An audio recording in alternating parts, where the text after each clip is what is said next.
COVID ini pandemi biasa atau war tool atau senjata perang? Hal ini merupakan pertanyaan mendasar sehingga jawaban dari pertanyaan tersebut sesungguhnya tercermin dengan tindakan apa yang diambil oleh para pejabat saat ini. Lalu kita bertanya lagi, apa yang terjadi ketika vaksin sudah mencapai 70% populasi yang seharusnya sudah tercapai herd immunity atau kekebalan kelompok. Lalu muncul mutasi strain virus baru lagi. Berdasarkan data kecepatan melakukan vaksinasi COVID Indonesia sudah cepat di tengah gelombang terpaparnya juga tinggi seperti saat ini. Sehingga yang tadinya 250.000 vaksin per hari, Indonesia itu sesungguhnya bisa mencapai herd imunitas dalam 3 tahunan lagi dari sekarang. Saat ini dipercepat berdasarkan informasi bisa 1 juta suntik vaksin per hari. Walau data ini masih diragukan karena kalau satu tenaga kesehatan menyuntik 100 orang per hari maka ada 10.000 nakes yang bekerja. Namun kita anggap informasi ini benar dulu deh. Maka dalam 1,5 tahun lagi atau akhir tahun 2022 herd imunitas tercapai maka kita menang melawan COVID. Pertanyaan liar, apa yang terjadi kalau mutasi lain lagi datang? Lalu kita kejar-kejaran deh dengan vaksin jenis baru lagi. Kalau saat ini kita anggap serangan gelombang kedua, apa yang terjadi kalau ada strain jenis baru yang mungkin bisa membuat gelombang ketiga di tahun depan? Melihat cara penanganan pemerintah atas COVID yang merupakan virus import dan PCR antigen juga produk import kebanyakan dan masker juga terbanyak barang import, bahkan disuruh 2 lapis lagi sekarang. Lalu vaksin juga produk import. Ini kita tidak boleh berlama-lama seperti ini. Apa nggak kita balik aja sebaiknya? Inilah masa di mana produk lokal, misalnya masker, harusnya merupakan 90%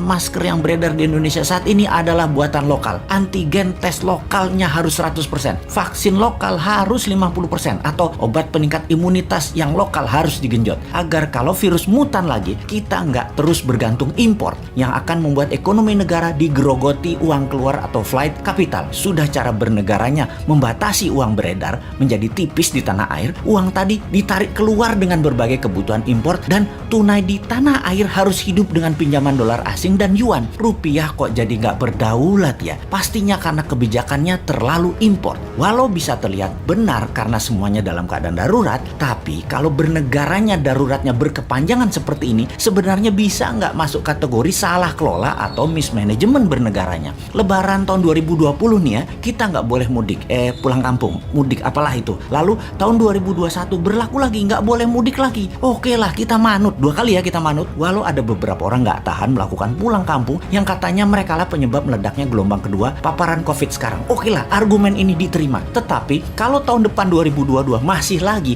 ini namanya nggak bisa kelola. Setuju nggak kalau hal ini kita sematkan? Nggak bisa kelola negara karena 3 kali berturut-turut kita nggak pulang kampung. Kembali ke pertanyaan awal. Kita bisa simpulkan dari pertanyaan pertama oleh pemerintah saat ini, COVID adalah pandemi biasa, bukan war tool atau senjata perang biologi. Menjawab pertanyaan kedua, kalau ada strain baru, maka sepertinya ya ikut aja atas apa yang akan terjadi nanti. Kumaha engke, tak ada antisipasinya, yang ada hanyalah mudah-mudahan nggak ada mutasi lagi. Kalau terjadi berlawanan, ini senjata biologi dan strain baru, mutasi baru lagi yang membuat harus vaksin baru lagi. Kita tergopoh-gopoh lagi. Solusinya pasti tinggal bangun narasi, bayar pasukan buzzer dan pasukan buzzer bekerja keras lagi. Nah, di posisi begini kasihan mereka yang mau jadi presiden tahun 2024 sementara mereka dalam posisi menjabat yang ternyata salah semua pengelolaan pandemi dan ekonominya. Pasti kena imbas negatifnya mereka karena mereka juga bagian dari ketidaktepatan kelola pemerintah pusat dan daerah.